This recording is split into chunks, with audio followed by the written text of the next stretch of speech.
because we're going to have Mark Cantor on with Cantor Injury Law. He's a personal injury attorney. Is there liability here? San Jose Fire and EMS on solicitation of emergency. Bonanza Creek Ranch had two people accidentally shot on a movie set by a prop gun. We need help immediately. So was it loaded with a real bullet or one? I cannot tell you that. We were rehearsing and it went off and I ran out. We all ran out. They were doubled over the AD and the camera woman and the direct and this f***ing AD that yelled at me at lunch because asking about revisions. This motherfucker. Did you see him lean over my table and yell at me? He's supposed to check the guns. He's responsible for what happened in the company. Now, Mimi? No.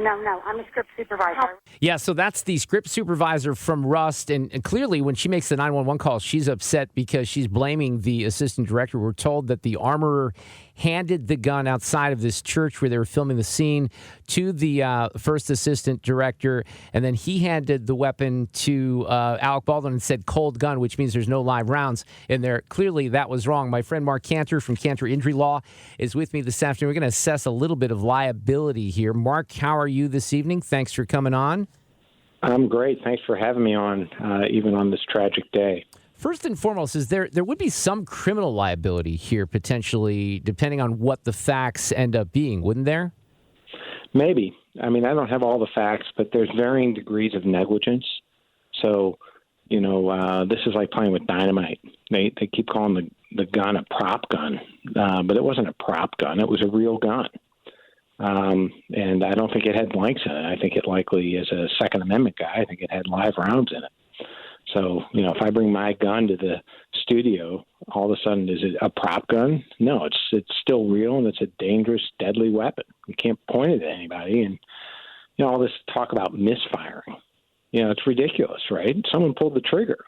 It wasn't a misfire. Well, there also seems to be, I've seen even different definitions of what live round would mean, saying that sometimes there might be something in there that's not actually a bullet that could be shot out in a regular way from a gun, but that it could still discharge something that could injure somebody.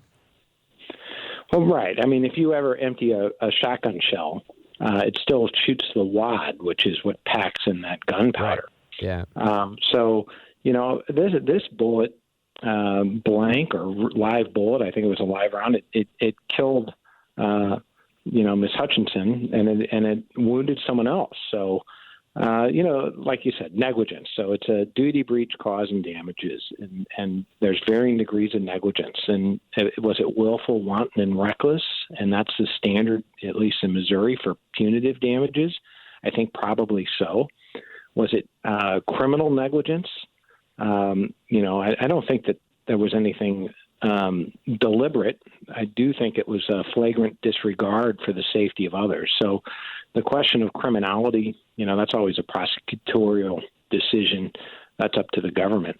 Where civil cases are brought, for wrongful death and things of that nature by independent lawyers, like what we do at Cantor Injury Law. And I think clearly there was negligence. So, one of the interesting things is it was also in the course and scope of employment.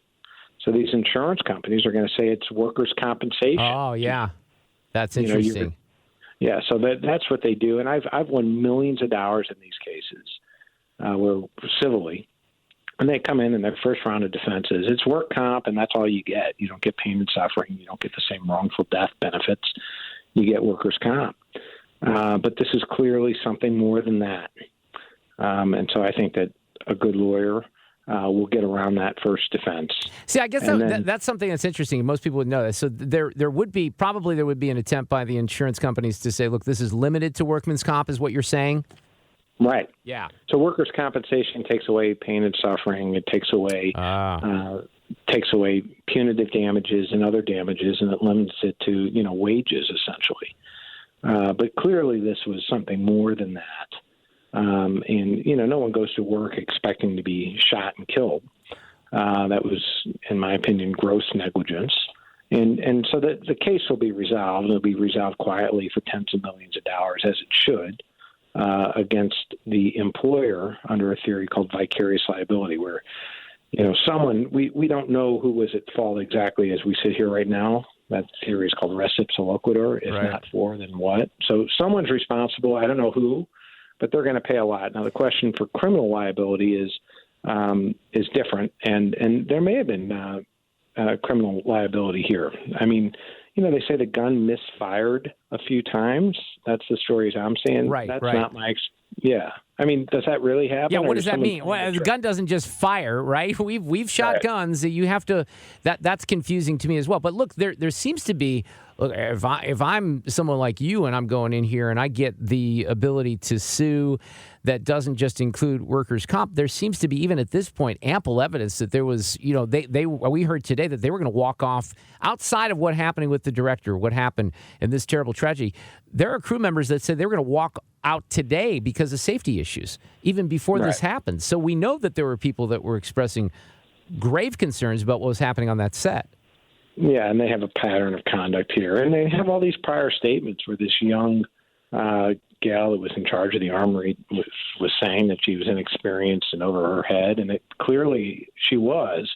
And union people were walking off the set. And so who knows? It seems like, if someone purposely put in a live bullet, then there would be criminal liability, I think. But calling a gun a cold gun, I mean, that only happens in Hollywood. And if you're in Missouri and you point a gun at someone, they're going to shoot you, and someone's going to die, either you or they are, because there's no such thing as a cold gun. Every gun is live all the time. That's the first rule of being a responsible gun owner. You always point the gun in the safe direction. So this whole thing is tragic and sad and stupid. And Alec Baldwin's an anti-gun guy, and now ironic that he's making this movie and then he kills someone. So Mark, you know what else? I pointed this out on Twitter. This is, and I'm not saying this to lead to conspiracy theories, but this was from an LA Times story about this guy, David Hall, who was the first director and apparently the one who handed the gun to Baldwin from the armorer. So the armorer, they also said there were COVID restrictions that had the gun outside, so then they bring it in, they hand it to him. So this is the line from the LA Times story. In a grim coincidence, David Hall did, as the first assistant director on the second unit of The Crow Salvation, the sequel to The Crow, the film on which Brandon Lee died. Again, that's just kind of like a weird connection here, but the whole thing is no doubt going to lead to some big changes in Hollywood. You'd have to expect that, right? Well, I would hope so. But also all these anti-gun people, they're going to use this to try to take away more of our gun rights, when really what we should be talking about is gun safety, and it should start with these idiots. Yeah. I mean, who points a live gun and calls it a prop, and they're continuing to call it a prop. I mean, all this stuff is idiocy. So I hope that people use their guns safely and that they keep them. And, I don't understand why Hollywood has to have any real guns at all. When they call it a prop gun, why couldn't it be plastic? We have all these artificial effects anyway. I think that's what you're hearing. There's a show called The Rookie, and they already said, nope, we're not using guns. I think that's what the end result is going to be on these things, because the unions will probably have them, draw it up. It's tougher. And one of the things about this film is it was only a $6 million film, so they were cutting corners, and I guess this is unfortunately the result. Mark Cantor, you can find him at Cantor Injury Law. Always great to have the assessment. This one's not over yet. We'll see where it takes us. No, come shooting safely with me, Mark, out at Cantorland. We'll do it right. That would be fun. I got deer camp coming up in a couple of weeks, so I'm looking forward to that. You're getting out there, aren't you? Oh, yeah, for sure. But right now it's bow season. So I know. There you go. I don't have time for that. I wish I did. All right, we'll talk to you later. Thanks, Mark. Appreciate it. Come on out. Okay, bye-bye.